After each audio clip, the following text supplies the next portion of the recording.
लोकसभा चुनाव का काउंटडाउन शुरू हो गया। 19 अप्रैल यानी फेज 1 में 18वीं लोकसभा के लिए मतदान शुरू होगा।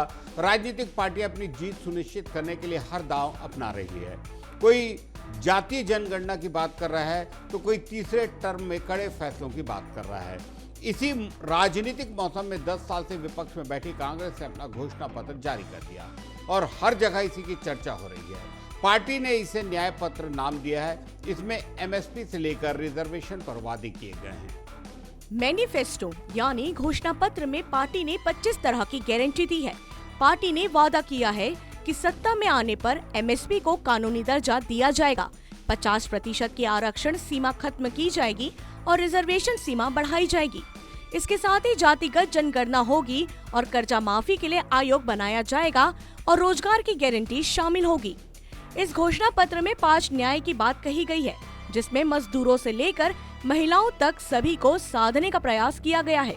इसमें न्यूनतम मजदूरी 400 रुपए, 40 लाख सरकारी नौकरियां, गरीब महिलाओं को 1 लाख की मदद, ट्रेनिंग के लिए 1 लाख की मदद, शहरी रोजगार गारंटी स्कीम लाने का वादा किया है। राजस्थान में कांग्रेस सरकार द्वारा लागू की गई चिरंजीवी योजना की तर्ज पर देश भर में 25 लाख रुपए तक के निशुल्क इलाज के लिए कैशलेस बीमा योजना लागू की जाएगी। परिवार की सबसे बुजुर्ग महिलाओं को महालक्ष्मी योजना के तहत 1 लाख सालाना दिया जाएगा।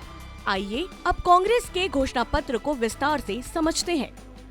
कांग्रेस राष्ट्रव्यापी सामाजिक, आर्थिक और जाति जनगणना करवाएगी, जिसके आंकड़ों के आधार पर योजनाओं का लाभ दिलाया जाएगा। पार्टी एससी, एसटी और ओबीसी के लिए आरक्षण की सीमा 50% बढ़ाने के लिए एक संवैधानिक संशोधन पारित करेगी।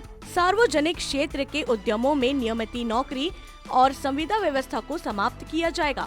ऐसी नियुक्तियों का नियमितीकरण सुनिश्चित किया जाएगा। ओबीसी, एससी और एसटी छात्रों के लिए छात्रवृत्ति की धनराशि दोगुनी की जाएगी। घोषणा पत्र में अल्पसंख्यकों का भी पार्टी ने खासा ख्याल रखा है। पार्टी के अनुसार संविधान के अनुच्छेद 15, 16, 25, 26, 28, 29 और 30 के तहत किसी के विश्वास का पालन करने के मौलिक अधिकार और धार्मिक अल्पसंख्यकों को दिए गए अधिकारों का सम्मान होगा। अल्पसंख्यक छात्रों और युवाओं को शिक्षा, रोजगार, व्यवसाय, सेवाओं, खेल, कला और अन्य क्षेत्रों में बढ़ते अवसरों का पूरा लाभ उठाने के लिए प्रोत्साहित और सहायता दी जाएगी। पर्सनल लॉ में सुधार को बढ़ावा दिया जाएगा। ऐसा सुधार संबंधित समुदायों की भागीदारी और सहमति से किया जाएगा। यह साफ है कि कांग्रेस ने अपने घोषणा पत्र में हर बार की तरह पिछड़ों और अल्पसंख्यकों को पूरी तरह से साधने की कोशिश की है। पार्टी ने बहुत से ऐसे वादे किए हैं जो अपने आप में सराहनीय है। पार्टी ने हेल्थ से लेकर रोजगार तक के सभी मुद्दों पर अपना प्रकाश डाला है और उस पर और बेहतर तरीके से काम करने का वादा किया है। अब दिल्ली की गद्दी पर फिर से प्रधानमंत्री मोदी को सलाम करेगी या भारत की मुख्य विपक्षी पार्टी अपने इंडिया गठबंधन के साथ सत्ता में वापसी करेगी, इसका फैसला तो भारत की जनता करेगी।